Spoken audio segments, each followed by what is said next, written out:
The world's biggest secret. If everyone is in debt, whose pocket is the money in? Hello? Today we're going to blow some minds. Just look around you.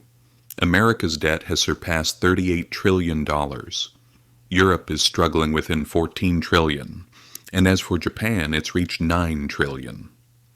Even the oil-rich Arabs or the production giant Chinese are debt-ridden to the brim.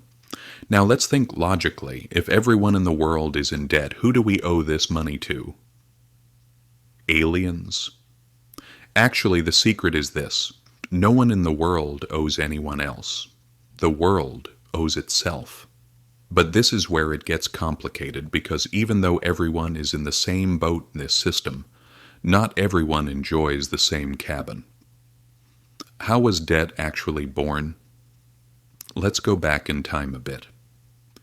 This debt situation isn't actually the invention of Wall Street businessmen, but of warriors.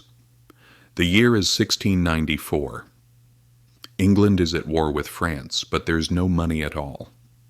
The king, out of necessity, goes to the merchants and says, "Give us money, and I'll give you more back with the taxes I collect in the future." That's how the famous Bank of England was formed. In other words, the state gets the right to use money it doesn't have by providing collateral. Since that day, being in debt hasn't been a shame. It has become a show of power. The more debt you can take on, the bigger you are. Actually, it's still like that today. The more income you have, the more debt you can get from banks. Who are these creditors? Look in the mirror.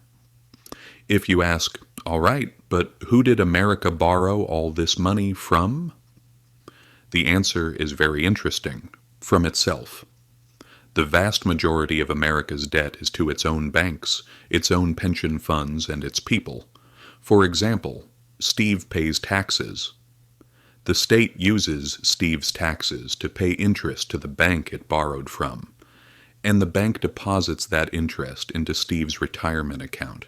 It's a total right pocket to left pocket situation.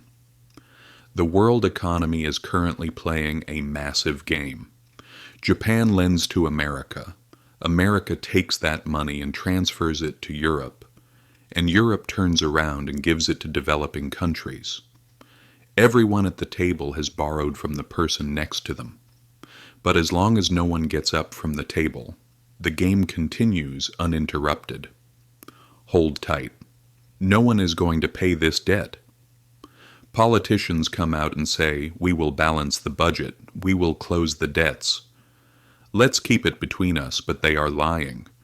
No one has any intention of paying off that debt.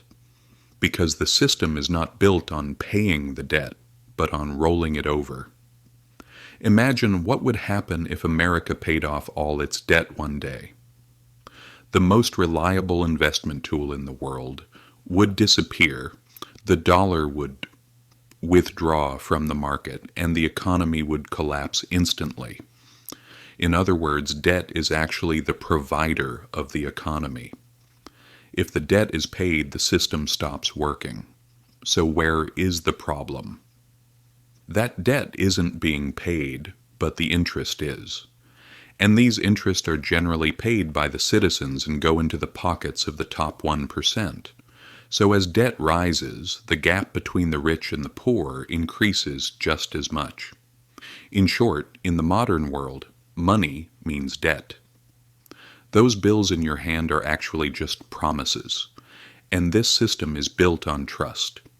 If one day someone says, "I don't believe in this promise anymore," then we'll watch a real movie.